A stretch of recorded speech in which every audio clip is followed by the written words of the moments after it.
আসসালামু প্রিয় শিক্ষার্থীরা, কেমন আছো তোমরা? আশা করি তোমরা ভালো আছো। আমাদের দুয়ারিপাড়া সরকারি কলেজের সুযোগ্য অধ্যক্ষ কামরুন্নাহার ম্যাডামের প্রত্যক্ষ তত্ত্বাবধানে আমরা বেশ কিছুদিন যাবত অনলাইন ক্লাস নিয়ে আসছি। আমরা চেষ্টা করছি তোমাদেরকে মানসম্মত শিক্ষা দেওয়ার জন্য। তো তোমরাও চেষ্টা করবে, কিন্তু কেন মনে হচ্ছে তোমাদের আরো বেশি অ্যাক্টিভ হওয়া দরকার। আমরাও অ্যাক্টিভ আছি। জানি তোমাদের এই দুর্যোগের মধ্যে কিছু ডাটা কিনে এই অনলাইন ক্লাসগুলি গ্রহণ করতে হয়, তারপরও কি আর করা, কিছুটা সবাই মিলে চেষ্টা যদি করি তাহলে আমরা নিশ্চয়ই সফলকাম হব। আমাদের গত ক্লাসে আমরা অন্তত শক্তি তাপগতিবিদ্যার প্রথম সূত্রে এই জিনিসগুলি নিয়ে আলোচনা করেছিলাম এবং বলেছিলাম যে তোমাদেরকে কিছু অঙ্ক করাবো। সেই প্রেক্ষিতে দুটো অঙ্ক আজকে তোমাদেরকে করিয়ে দেব, আর চেষ্টা করব যে এই থিওরিগুলি আলোচনা করা। যদিও এই থিওরিগুলি আলোচনা করতে অনেক সময় দেখা যায় 40-50 মিনিট সময়ের মতো লাগে। আমরা চেষ্টা করে দেখি কতটুকু কি করতে পারি। তোমাদের জন্য দুটো অঙ্ক দিয়েছি, অন্তত শক্তি এবং তাপগতিবিদ্যার প্রথম সূত্রের উপরে 1 নম্বর 2 নম্বর অঙ্ক। 2 নম্বর অঙ্ক দিয়ে শুরু করে ওটা মুছে আমরা 1 নম্বর অঙ্কে চলে যাব। আমরা তাহলে 2 নম্বর অঙ্কটা একটু পড়ি। একটি কেটলিতে 20 ডিগ্রি সেন্টিগ্রেড তাপমাত্রায় 1 কেজি পানিকে 100 ডিগ্রি সেন্টিগ্রেড তাপমাত্রায় বাষ্পে পরিণত করা হলো। ফলে 1 অ্যাটম চাপে এর আদি আয়তন 10⁻³ মিটার কিউব হতে 1.617 মিটার কিউব হয়। দেয়া আছে যে পানির আপেক্ষিক তাপ 4.2 × 10³ joule per kg per kelvin এবং পানির বাষ্পীভবনের সুপ্ত তাপ latent heat of vaporization 2260 kilo joule per kg. জানতে চাওয়া হয়েছে অন্তঃস্থ শক্তির পরিবর্তন কতখানি হবে। তাহলে এটা আমরা কিভাবে করব? আমরা কোন সূত্র দিয়ে করব? আমরা অন্তঃস্থ শক্তির পরিবর্তন কিভাবে বের করব? আমরা তাপগতিবিদ্যার প্রথম সূত্র থেকেই জিনিসটা বের করতে পারি। তাপগতিবিদ্যার প্রথম সূত্রে আমরা জেনেছি যে যদি একটা সিস্টেমে কিছু পরিমাণ তাপ শক্তি সরবরাহ করা হয় তাহলে তার একটা অংশ অন্তঃস্থ শক্তি বৃদ্ধি করে এবং বাকি অংশ বাহ্যিক কাজ সম্পাদন করে। তাহলে আমরা একটু ওই সূত্রে ফেলে দেব যে অন্তঃস্থ শক্তির পরিবর্তনটা কত হবে। দেখি একটু আমরা অন্তঃস্থ শক্তির পরিবর্তন, দ্যাট মিনস আমাদেরকে জানতে চাওয়া হয়েছে ডিইউটা সমান কত হবে। তো আমরা তাপগতিবিদ্যার প্রথম সূত্র থেকে জানি dq equal to du plus হচ্ছে dw। ওকে, du প্লাস হচ্ছে dw। আমরা তাহলে du টা লিখতে পারি সমান সমান dq মাইনাস হচ্ছে dw। এখন dq টা কি? শোষিত তাপ। এখন দেখো তোমরা যে তাপটা কিভাবে শোষিত হয়েছে। 20 ডিগ্রি সেন্টিগ্রেড তাপমাত্রার 1 কেজি পানিকে 100 ডিগ্রি সেন্টিগ্রেড তাপমাত্রায় বাষ্পে পরিণত করা হলো। এই ধরনের অঙ্ক তোমরা ক্লাস 9-10 পড়েছো অঙ্কগুলো। 20 ডিগ্রি সেন্টিগ্রেড তাপমাত্রার 1 কেজি পানিকে যদি 100 ডিগ্রি সেন্টিগ্রেড তাপমাত্রায় বাষ্পে পরিণত করা লাগে তাহলে তাপ শোষিত দুই ভাবে। একটা হচ্ছে 20 ডিগ্রি সেন্টিগ্রেড তাপমাত্রার 1 কেজি পানিকে আমি প্রথমে 100 ডিগ্রি সেন্টিগ্রেড তাপমাত্রার 1 কেজি পানিতে পরিণত করব, অর্থাৎ পানি থেকে পানি অবস্থার পরিবর্তন হবে না। তারপরে এই 100 ডিগ্রি সেন্টিগ্রেড তাপমাত্রার পানি থেকে 100 ডিগ্রি সেন্টিগ্রেড তাপমাত্রা বাষ্পে পরিণত করতে হবে। তাহলে দুই ভাবে তাপ সে শোষণ করে। একবার তাপ শোষণ করবে সে 20 ডিগ্রি সেন্টিগ্রেড তাপমাত্রার পানিকে 100 ডিগ্রি সেন্টিগ্রেড তাপমাত্রার পানিতে পরিণত করবে। এরপর 100 ডিগ্রি সেন্টিগ্রেড তাপমাত্রার পানিকে 100 ডিগ্রি সেন্টিগ্রেড তাপমাত্রা বাষ্পে পরিণত করবে। তাহলে এই শোষিত তাপটা দুই ভাবে গৃহীত হচ্ছে। আর dw হচ্ছে বাহ্যিক কাজ। তাহলে আমরা dq কে লিখতে পারি যে ভর ইনটু আপেক্ষিক তাপ ms dt প্লাস mLV বিয়োগ dt dw হচ্ছে বাহ্যিক কাজ, এটাকে আমরা লিখি হচ্ছে pdv। তাহলে আবার বলি যে পরিমাণ তাপ শোষিত হয়েছে সেটা হচ্ছে প্রথম অংশ হচ্ছে 20 ডিগ্রি সেন্টিগ্রেড তাপমাত্রার 1 কেজি পানিকে 100 ডিগ্রি সেন্টিগ্রেড তাপমাত্রার পানিতে পরিণত করব এবং ওই পানিকেই আমরা হচ্ছে বাষ্পে পরিণত করব। এই দুই স্তরে তাপ শোষিত হবে। আর dw হচ্ছে তোমার হচ্ছে বাহ্যিক কাজটা কি হবে সেটা আমরা সূত্র জানি, dw বলে pdv। তাহলে আমরা মানটা বসিয়ে দিই, তাহলে আমরা হয়ে যাবে। m হচ্ছে ভরটা কতখানি আছে এখানে? ভর হচ্ছে 1 কেজি। s হচ্ছে তোমার কি পানির আপেক্ষিক তাপ এখানে 4.2 ইনটু 10 তার মানে হচ্ছে 4200, তাহলে হচ্ছে 4200 joule per kg per kelvin. DT হচ্ছে তাপমাত্রার পার্থক্য। তাপমাত্রার পার্থক্য তো 20 ডিগ্রি সেন্টিগ্রেড আর 100 ডিগ্রি সেন্টিগ্রেড, তার মানে 80 ডিগ্রি সেন্টিগ্রেড। তো আমরা এখানে তোমরা তো প্রশ্ন করতে পারো যে স্যার ডিগ্রি সেন্টিগ্রেড কেলভিনে নিলেন না কেন? আসলে ব্যাপার হচ্ছে যদি তুমি কেলভিনও নাও তাহলেও তাপমাত্রার পার্থক্য 80 কেলভিন হবে। এখানে তো 80 ডিগ্রি সেন্টিগ্রেড ডিফারেন্সের ক্ষেত্রে আমরা ডিগ্রি সেন্টিগ্রেড বিয়োগ দিলে হয়ে যায়, ঠিক আছে? তাহলে কেলভিনের পার্থক্য একই আছে। তো এখানে লিখতে পারি 100 বিয়োগ 20 সমান সমান তোমার হচ্ছে 80, মানে ডিটি হচ্ছে 80 প্লাস এমএলভি। এমটা কত? 1 কেজি, আর এলভিটা হচ্ছে 2260 কিলো জুল। 2260 কিলো মানে হচ্ছে 10 কিলো, বিয়োগ হচ্ছে পিডিবি। পিডিবি হচ্ছে তোমার কত? পি হচ্ছে প্রেসার কতখানি? 1 অ্যাটম চাপে। অ্যাটম মানে হচ্ছে এক অ্যাটমসফিয়ারিক প্রেসার, এক বায়ুমণ্ডলীয় চাপ। তো সেটা আমরা কত জানি? 1.0135 into 10 to the power 5 into D V. ডিভিটা এটা একটু মুছে দিই। ডিভিটা তোমার আসে আয়তনের পরিবর্তন। আয়তনের পরিবর্তন কত? সে 10⁻³ মিটার কিউব থেকে 1.617 মিটার কিউব হয়, অর্থাৎ শেষ আয়তন V2 এত আর V1 হচ্ছে এত। তাহলে শেষ আয়তন বিয়োগ আদি আয়তন, তাহলে এটাকে আমরা লিখি 1.617 বিয়োগ 10⁻³। তাহলে একটু তোমরা ক্যালকুলেটর চাপতে থাকো যে অ্যানসারটা কত আসে। আমি একটু দেখি, তোমরা একটু দেখো। প্রথমে হচ্ছে 4200 ইনটু 80 প্লাস 2260 x3 বিয়োগ 1.93 plus 10 to the power 5 into 1.617 বিয়োগ 1 x3 আসতেছে তোমার 24 322 58.8। এটাকে যদি পাওয়ারে লিখি আসে 2.4322 আর something into 10 to the power 6 D U অন্তঃশক্তি এত জুল। তাহলে আমাদের অঙ্কটা হয়ে গেল। তোমরা আরেকবার যদি একটু চেক করে নিতে পারো, এখানে শোষিত যে তাপ শক্তি সেটা দুই ভাগে গৃহীত হয়েছে। একটা হচ্ছে 20 ডিগ্রি সেন্টিগ্রেড তাপমাত্রা অবস্থার পরিবর্তন না ঘটি এক তাপমাত্রা থেকে আরেক তাপমাত্রায় গেলে যে শোষিত তাপের যে সূত্র সেটা হচ্ছে ভর ইনটু আপেক্ষিক তাপ ইনটু তাপমাত্রার পার্থক্য। ভর হচ্ছে m, এস হচ্ছে আপেক্ষিক তাপ, ডিটি হচ্ছে তাপমাত্রার পার্থক্য, প্লাস অবস্থার পরিবর্তন ঘটানোর সময় গৃহীত তাপ কি হবে? ভর ইনটু তোমার হচ্ছে সুপ্ত তাপ। ভর হচ্ছে 1 কেজি আর সুপ্ত তাপ হচ্ছে 2260 কিলো জুল, মানে 2260 ইনটু 10 কিলো, যেহেতু কিলো কথাটা আছে। আর বাহ্যিক কাজে এখানে পিডিবি সূত্র আমরা জানি। তো প্রেসারটা হচ্ছে 1 বায়ুমণ্ডলীয় চাপ 1.013 10 টু দি পাওয়ার 5, অনেক সময় 2 পাঁচ লেখেন 1.013 অত চলে যাবে 10 to the power 5 into DB. এটা হচ্ছে আয়তনের পরিবর্তন। আরেকটা লাইন আমি এখানে লিখে দিতে পারতাম যে V2 বিয়োগ V1। V2 হচ্ছে 1.617 আর V1 হচ্ছে 10⁻³। তাহলে আমাদের অঙ্ক হয়ে গেল। এটা হচ্ছে আমাদের যে অন্তঃ শক্তির পরিবর্তন কত হলো। এবার আমরা 2 নম্বর অঙ্কটা মুছে দিই। 1 নম্বর অঙ্কে চলে যাব। 1 নম্বর অঙ্কে একটু মুছে দিই। 1 নম্বর অঙ্ক তোমরা একটু দেখো কি লিখেছে।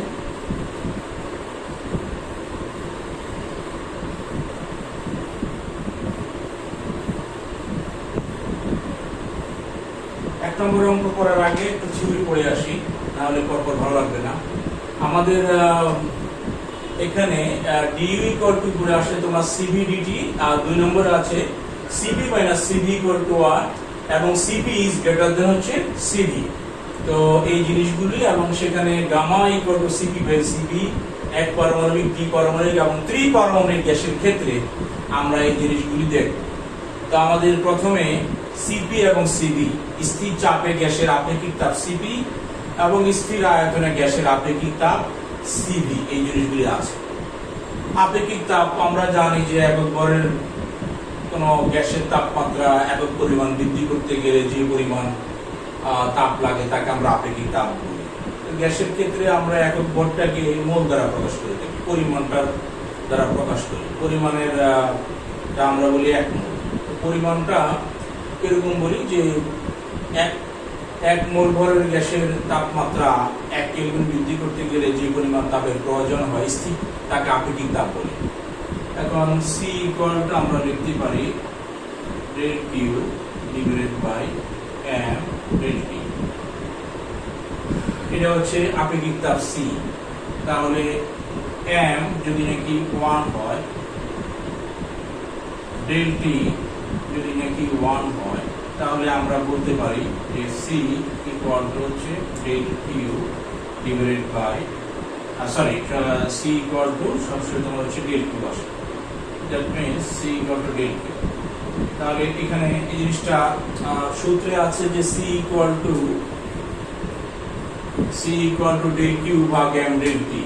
তার মানে হচ্ছে যে যদি তুমি m এর মান 1 করো আর del T এর মান 1 করো, তাহলে C হচ্ছে del Q হয়।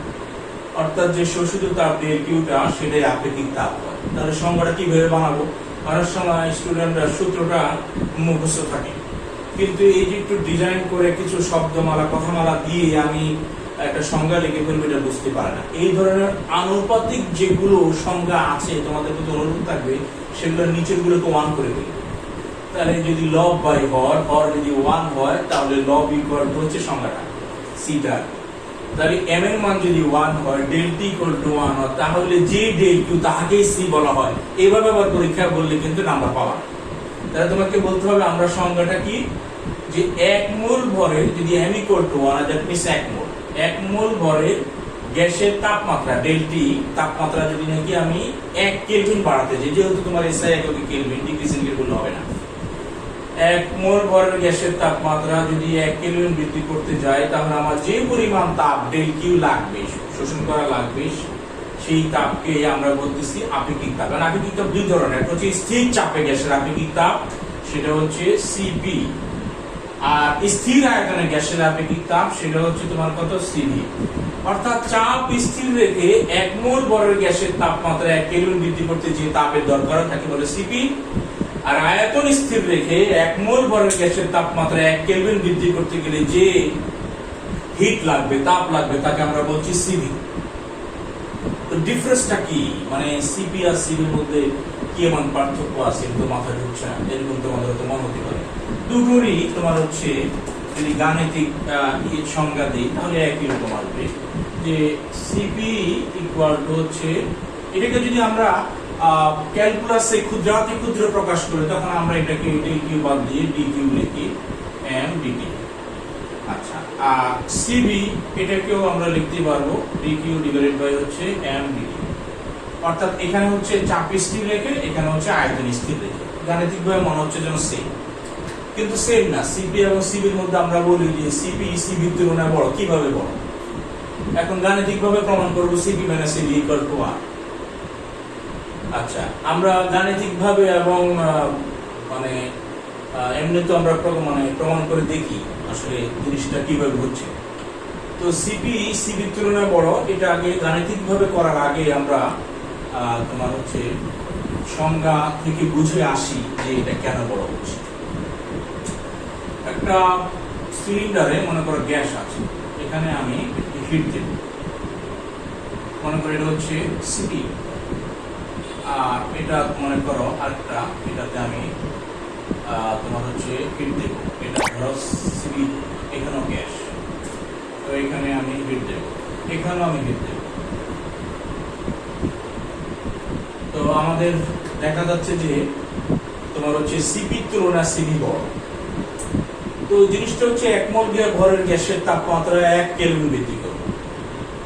1 মোল ভরের গ্যাসের তাপমাত্রা 1 কেলভিন বৃদ্ধি করতে গেলে Cv তে তাপ কম লাগছে আর Cp তে তাপ বেশি লাগছে। এইটাই তো স্যার সংজ্ঞা, এইটুকু বললেই তো হয়ে গেল না, এইটুকু বলে নাম্বার পাবা না। কেন কেন কেন মানে Cv তে 1 কেলভিন বৃদ্ধি করতে গেলে তাপ যতখানি লাগে, Cp তে 1 কেলভিন বৃদ্ধি করতে গেলে তার চেয়ে বেশি তাপ কেন লাগে? এখন যদি খুব সহজে বলে ফেলতে চাই যে Cv তে যেহেতু আয়তন স্থির রেখে, এক্ষেত্রে হচ্ছে গ্যাসের আয়তন প্রসারণ হচ্ছে না, মানে বাহ্যিক কাজ হচ্ছে না। আর Cp তে কিন্তু বাহ্যিক কাজ হচ্ছে। চাপ স্থির রেখে সে যে গ্যাসটা প্রসারণ হয় সেখানে কিন্তু ওই সিবি এর মতো তোমার হচ্ছে আয়তন স্থির না, আয়তনটা হচ্ছে প্রসারিত হবে। তাহলে এই সিবিতে বাহ্যিক কাজ হচ্ছে কিন্তু সিবিতে হচ্ছে না। আমরা যদি দেখি যে আমি যে তাপটা শোষণ করবো এটা কয়ভাবে কাজে লাগছে একটু দেখি। আমরা তাপে আমরা তাপগতিবিদ্যা প্রথম সূত্রে কি পড়ে এসেছি, DQ equal to D U plus হচ্ছে ডিডব্লিউ। ডিইউটা হচ্ছে ডিইউটা এভাবে রাখি, ডিডব্লিউ হচ্ছে তোমার কত সিবি, ডিইউটা এখন আমরা প্রমাণ করি ডিডব্লিউ হচ্ছে পিডিবি, ডিডব্লিউ হচ্ছে তোমার কত পিডিবি। আচ্ছা তাহলে এখানে দেখো যে স্থির আয়তন, যদি এটা দিয়ে শুরু করি, যে স্থির আয়তনের গ্যাসের আপেক্ষিক তাপ সিবি, এটা কি হচ্ছে যে তাপটা সে শোষণ করবে, এটা দিয়ে তোমার হচ্ছে যেহেতু স্থির আয়তনে এই ডিবিটা হচ্ছে আয়তনের পরিবর্তন হয়নি, আয়তন প্রসারণ হয়নি, সুতরাং বাহ্যিক কাজ নাই। তাহলে হচ্ছে ডিইউ প্লাস পিডিবি, এটা হচ্ছে তোমার কত শূন্য ডি। তাহলে এই যে তাপটা সে শোষণ করলো, সেই শোষিত তাপ দিয়ে শুধু তার তাপমাত্রা বাড়িয়ে ফেলল। তাহলে আমরা বললাম যে হ্যাঁ, যে 1 মোল ভরের গ্যাসের তাপমাত্রা 1 কেলভিন বৃদ্ধি করতে গেলে আমার যে তাপ লাগে, মনে করো তাপ লাগে হচ্ছে 100 জুল। কতখানি লাগবে? 100 জুল। 100 জুল তাপ যদি তাকে সরবরাহ করা হয়, সেটা দিয়ে 1 মোল ভরের ওই গ্যাসের তাপমাত্রা সে 1 কেলভিন বৃদ্ধি করবে। এবং তাই করবে যেহেতু আমরা দেখছি যে মানে অন্তত শক্তির পরিবর্তন হবে, বৃদ্ধি হলে তার তাপমাত্রা বেড়ে যাবে, কিন্তু কোনো বাহ্যিক কাজ হবে না, কোনো আজও আয়তন প্রচলন নাই, বাহ্যিক কাজ হবে না। তাহলে 100 জুল দিয়ে সে 1 মোল ভরের গ্যাসের তাপমাত্রা 1 কেলভিন বাড়িয়ে ফেলবে।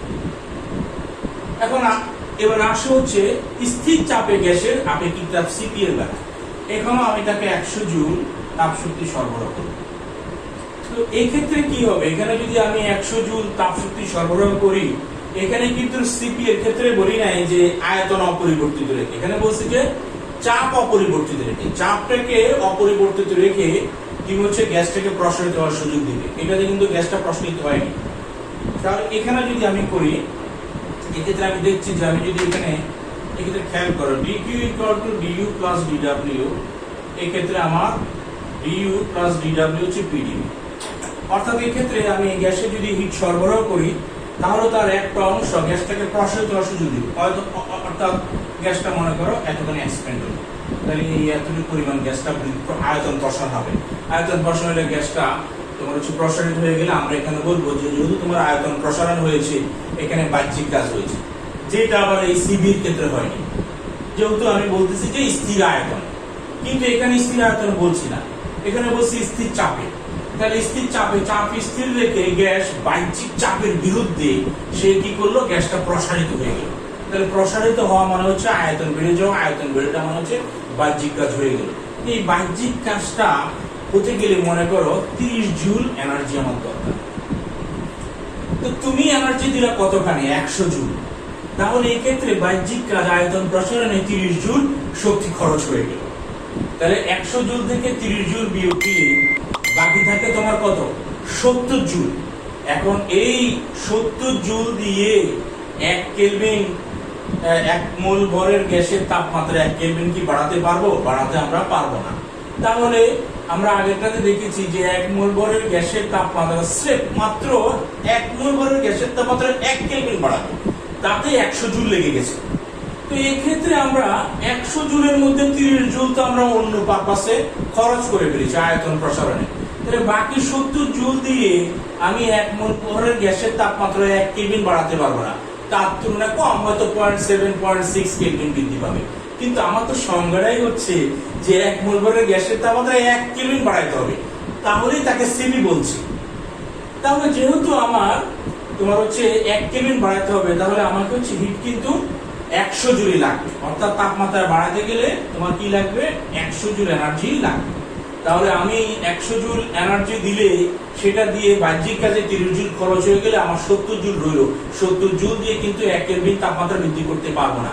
তাহলে আমার কি লাগবে? আরো 30 জুল লাগবে। তাহলে এই 100 জুল লাগবে, ওই আমার 1 কেলভিন বাড়াতে 100 জুলই লাগছে, আর আমার হচ্ছে বাহ্যিক কাজে লাগছে 130 জুল। তাহলে আমার খেয়াল করে দেখো যে আমি যখন সিপিতে 100 জুল দেব, তাহলে আমার কিন্তু তাপমাত্রা 1 কেলভিন বাড়াতে পারবে না, আমার কিন্তু এখানে 130 জুল লাগবে। তখন আমরা বলবো হ্যাঁ 130 জুল দিলে তার মধ্যে 30 জুল বাহ্যিক কাজ বা আয়তন প্রসারণে ব্যয়িত হবে, বাকি 100 জুল দিয়ে সে 1 কেলভিন তাপমাত্রা বৃদ্ধি করবে।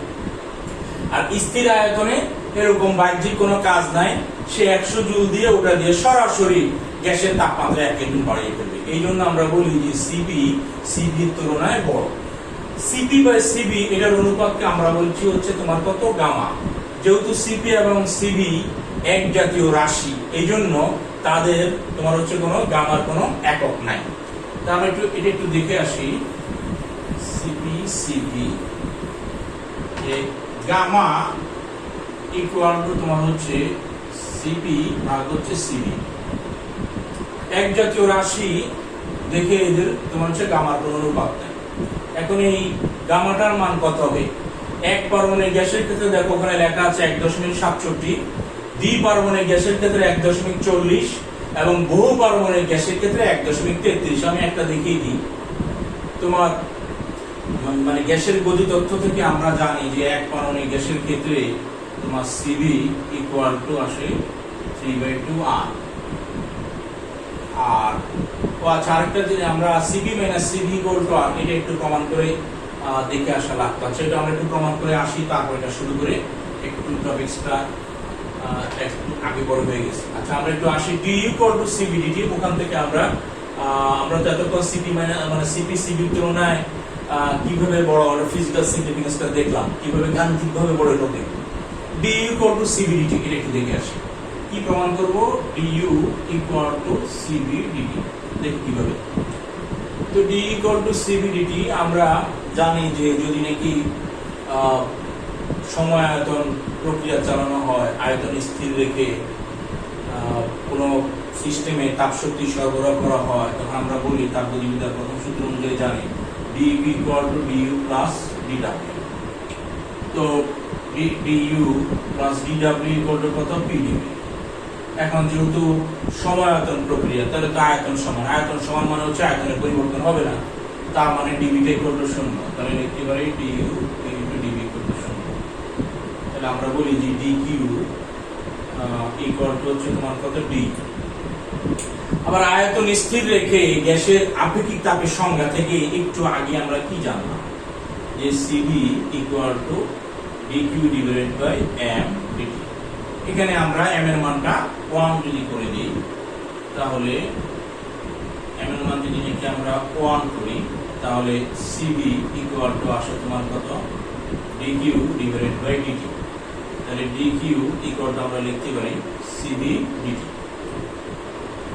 তাহলে আমরা এখান থেকে লিখতে পারি ডিইউ ইকুয়াল টু হচ্ছে ডিকিউ, ডিকিউ ইকুয়াল টু হচ্ছে সিবি ডিটি। অর্থাৎ অন্তঃস্থ শক্তির পরিবর্তন সেটাকে আমরা সিবি ইনটু ডিটি এর গুণফল আকারে লিখতে পারি। সরি, কি বলতে পারি? অন্তঃস্থ শক্তির পরিবর্তন ডিউটা কি লেখা যায়? সিবি স্থির আয়তনের গ্যাসের আপেক্ষিক তাপ সিবি এবং গ্যাসের যে তাপমাত্রা পরিবর্তন ডিটি তার গুণফলের সমান। এটা হচ্ছে ডিইউটা। তাহলে ডিইউ কত লেখা যায়? CV DT. অর্থাৎ স্থির আয়তনের গ্যাসের আপেক্ষিক তাপ সিবি এবং তাপমাত্রা পরিবর্তন ডিটি এর গুণফলটা হচ্ছে তোমার অন্তঃস্থ শক্তির পরিবর্তন। তাহলে এটা আমাদের প্রমাণ হয়ে গেল। আমরা এখন আরেকটা প্রমাণে যাব, যেটা তোমাদেরকে আমরা ফিজিক্যাল সিস্টেমে দেখালাম যে C P minus C V equal to R. অর্থাৎ সিপি কিভাবে সিবির তুলনায় বড়। এখন গাণিতিকভাবে কিভাবে সিপি সিবির তুলনায় বড় হয় এটা একটু দেখি।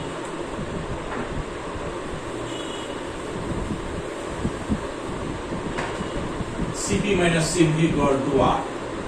যদি আমরা কোনো গ্যাসে তাপ শক্তি সরবরাহ করি, কোন সিস্টেমে একটা ঘর্ষণহীন তোমার পিস্টন যুক্ত একটা সিলিন্ডারে তোমার তাপ শক্তি সরবরাহ করি, তাহলে আমরা তাপগতিবিদ্যার প্রথম সূত্র থেকে জানি যে DQ equal to D U plus হচ্ছে ডিডব্লিউ। কি করলাম? তাপগতিবিদ্যার প্রথম সূত্র থেকে জানি যে কোনো সিস্টেমে যদি ডিকিউ পরিমাণ তাপ শক্তি সরবরাহ করা হয়, তাহলে ওই সিস্টেমে যদি অন্তঃস্থ শক্তির পরিবর্তন ডিইউ হয়, তারপরে যদি বাহ্যিক কাজ ডিডব্লিউ হয় তাহলে আমরা বলতে পারি যে ডিকিউ শোষিত তাপ ডিকিউ ইকুয়াল টু অন্তঃশক্তি পরিবর্তন ডিইউ, দ্যাট মিন্স অন্তঃশক্তি বৃদ্ধি পাবে প্লাস ডিডব্লিউ বাহ্যিক কাজ হবে।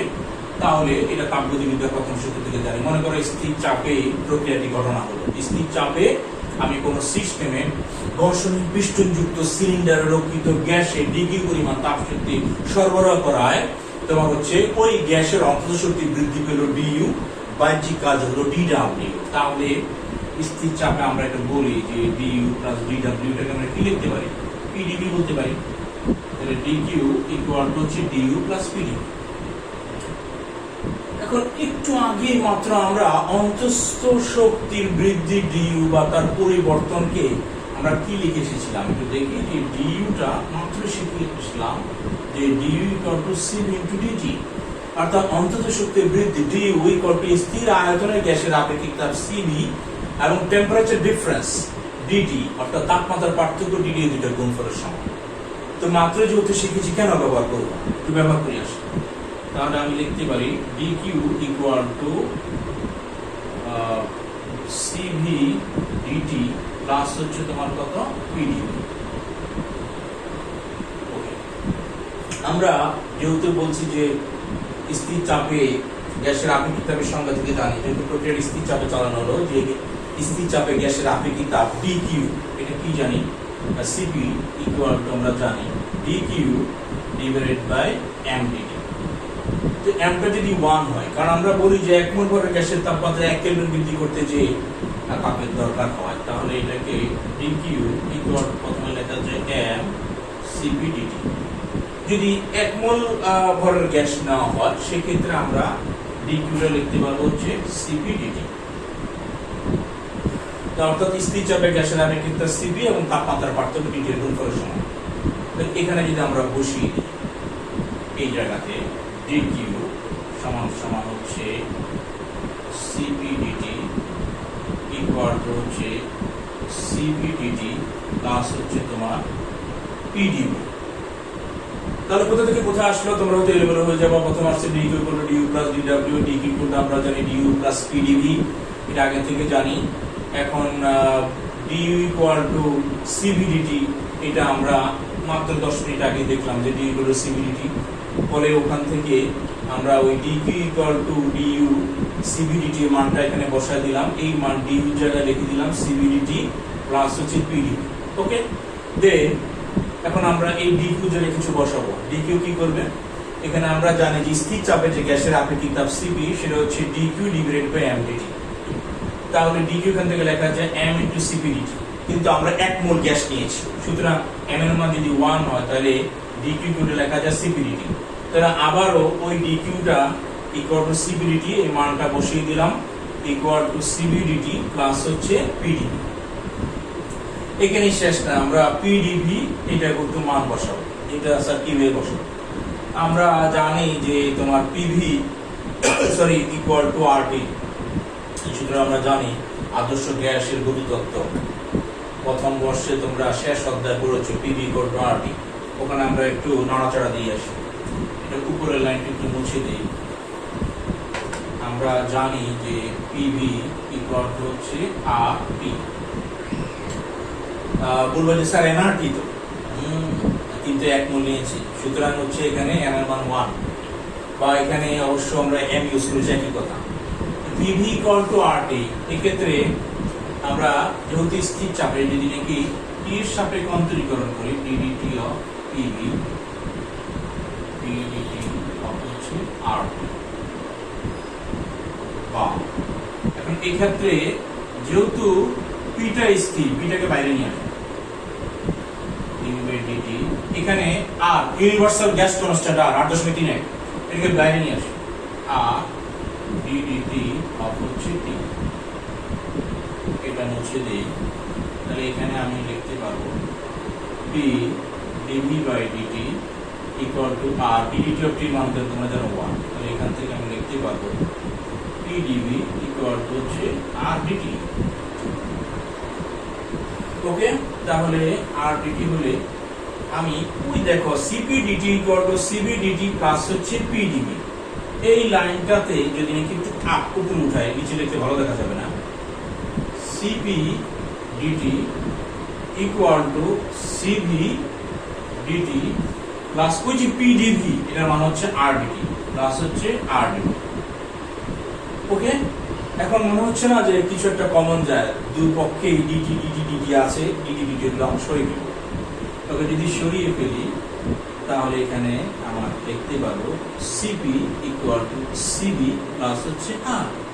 তাহলে আমি বলতে পারি, বা সিপি এ পাশে নিয়ে আসি, বিয়োগ সিবি ইকুয়াল টু হচ্ছে আর। এই সেই প্রমাণ। তাহলে এখান থেকে দেখা যাচ্ছে যে C P equal to C V plus R, মানে সিপি তুমি সিভি প্লাস আর, তার মানে সিভির তুলনায় আমি আর বেশি, আমি হচ্ছে সিপি।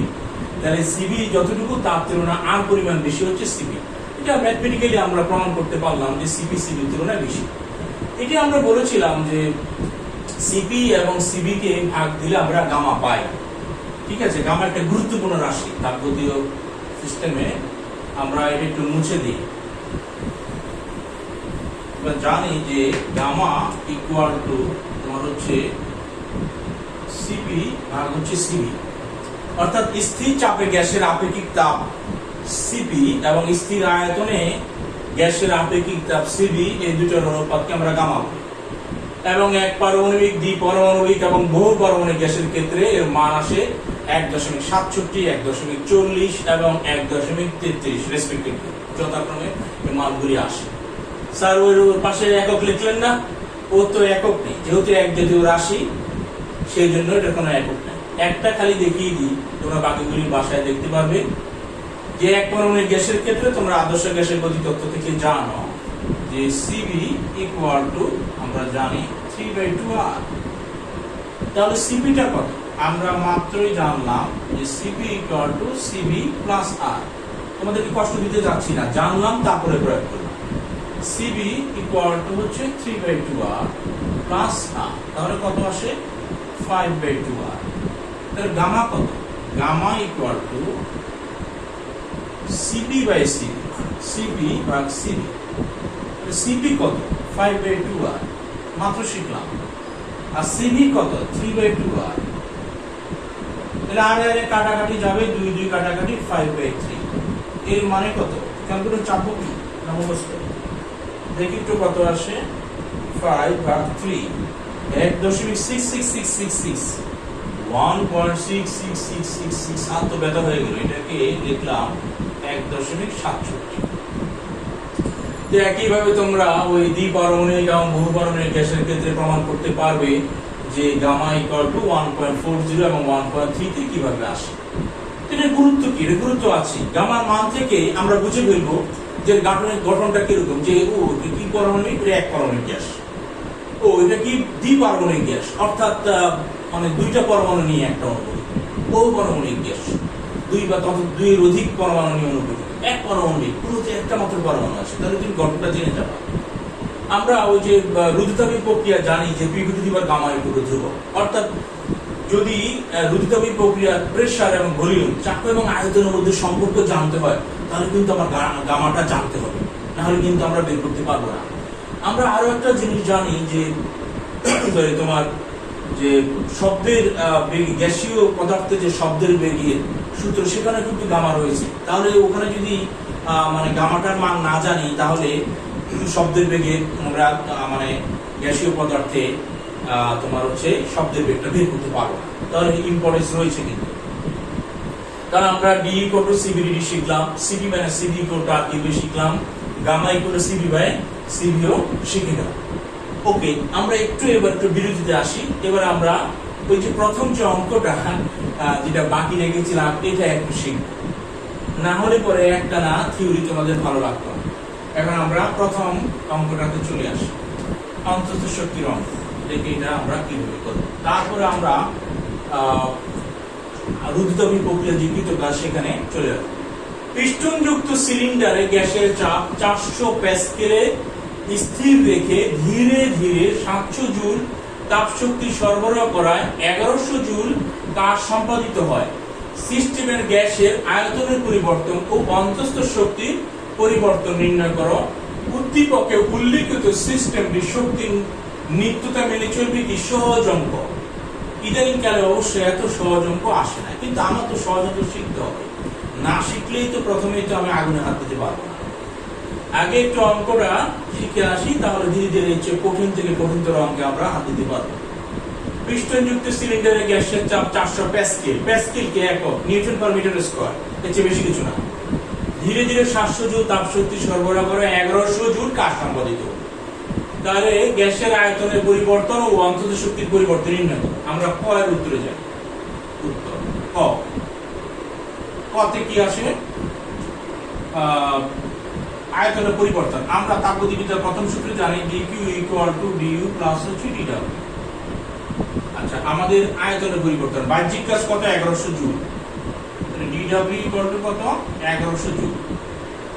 তো আমরা dw একটা সূত্র জানি, dw = তোমার কত? p dv সমান সমান 1100 জুল। তো গ্যাসের চাপটা পিটা কত? 400। তাহলে p হচ্ছে 400 আর dv মানে আয়তনের পরিবর্তন সমান সমান 1100। তাহলে আমাদের dv কত হবে? সমান সমান 1100 ভাগ হচ্ছে 400। এত মিটার কিউব হবে। দেখি আমরা কত আসে। 1100 ভাগ হচ্ছে 400, তাহলে সমান আসে 2.75। তাহলে আমরা লিখতে পারবো 2.75 মিটার।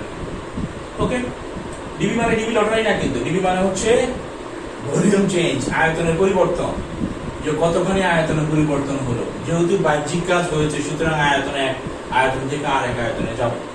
তাহলে কাজ করলো কতখানি? 1100 জুল। তো ডিডব্লিউ বাহ্যিক কাজ আমরা সূত্র জানি, ডিডব্লিউ = পিডিবি। তাহলে পি হচ্ছে তোমার কত? 400 pascal, that means 400 newton per metre square. তাহলে এই 400 দিয়ে যদি ভাগ দিই 2.75 মিটার কিউব আসে। আমাকে বলেছে যে অন্তত শক্তির পরিবর্তনও বের করো। তাহলে এটা মুছে দিই, অন্তত শক্তির পরিবর্তন করতে হবে। তাহলে অন্তত শক্তির পরিবর্তন কত? du, মানে du লিখতে পারি dq বিয়োগ হচ্ছে dw। তো dq টা কি? শোষিত তাপ কত বিললাম, কত শোষণ করলাম? 700 জুল তাপশক্তি সরবরাহ করা হয়, তাহলে সে কতটুকু শোষণ করলো? 700 জুল। dw কত? বাহ্যিক কাজ 1100 জুল। 1100 জুল। তাহলে 700 থেকে 1100 বিয়োগ দিলে কত হবে? -400 জুল। তাহলে আমাদের এটাও বের করে ফেললাম যে অন্তত শক্তি কত? -400 জুল। কি শান্তির অঙ্ক! হ্যাঁ, এত ছোট ছোট যদি অঙ্ক দেয় পরীক্ষার সময়, আমরা বলি যে এটা তো আসলে ক লিখেছি, এটা সৃজনশীল পদ্ধতি সিস্টেমের তোমার হচ্ছে গ এর প্রশ্ন, মানে প্রয়োগ আর কি। তো প্রয়োগ আমরা ছোট ছোট দুটো অঙ্ক করে ফেললাম, আমাদের 3 নম্বর পকেটে চলে আসে। তাহলে 3টা নম্বর হয়ে গেল। এখন দেখি খ, দ্যাট মিন্স ঘ, উচ্চতর দক্ষতার অঙ্ক করতে পারি কিনা। এটাও সহজ এবং ছোট, এত ছোট অঙ্ক এখন দেয় না, কিন্তু অঙ্কের মধ্যে মেরিট আছে। উল্লিখিত সিস্টেমটি শক্তির নিত্যতা মেনে চলবে কি?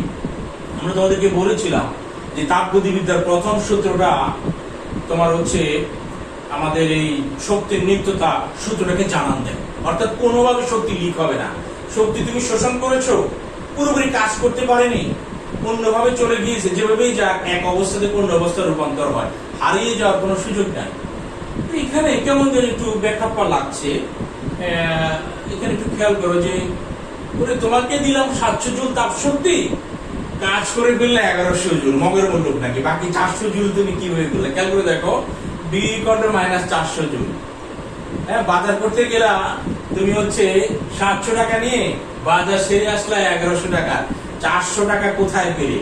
নিশ্চয়ই কারো কাছ থেকে ধার করেছো বা কোনোভাবে তুমি ম্যানেজ করেছো, এই তো। এখানেও একই, 700 জুল তাপশক্তি সরবরাহ করলাম, 1100 জুল কাজ হলো। তাহলে আমার কাছে মনে হবে ইনপুট আউটপুট তো স্যার সমান হচ্ছে না, তাহলে তো শক্তির নিত্যতা আমার লঙ্ঘিত হয়েছে, এরকম মনে হচ্ছে। দিলাম 700 জুল, তাহলে 700 জুল তাপশক্তি সরবরাহ করায় বাহ্যিক কাজ 1100 জুল। আমরা তো জানি যে তাপশক্তি শোষণ করলে তার একটা অংশ তোমার হচ্ছে অন্তত শক্তির পরিবর্তন, একটা অংশ বাহ্যিক কাজও। এখানে অন্তত শক্তির পরিবর্তন তো বাদ দিলাম, এখানে কি হলো? এখানে বাহ্যিক কাজ মানে 1100 জুল হয়ে গেল, তার মানে 400 জুলের ঘাটতি হয়ে গেছে। তো 400 জুল তুমি কই পেলা? এই 400 জুলটা অন্তস্থ শক্তি ধার দিয়েছে। আমরা তো ওই প্রথম অঙ্কের শেষেরটাতেই দেখলাম যে অন্তস্থ শক্তির পরিবর্তন কত? -400 জুল।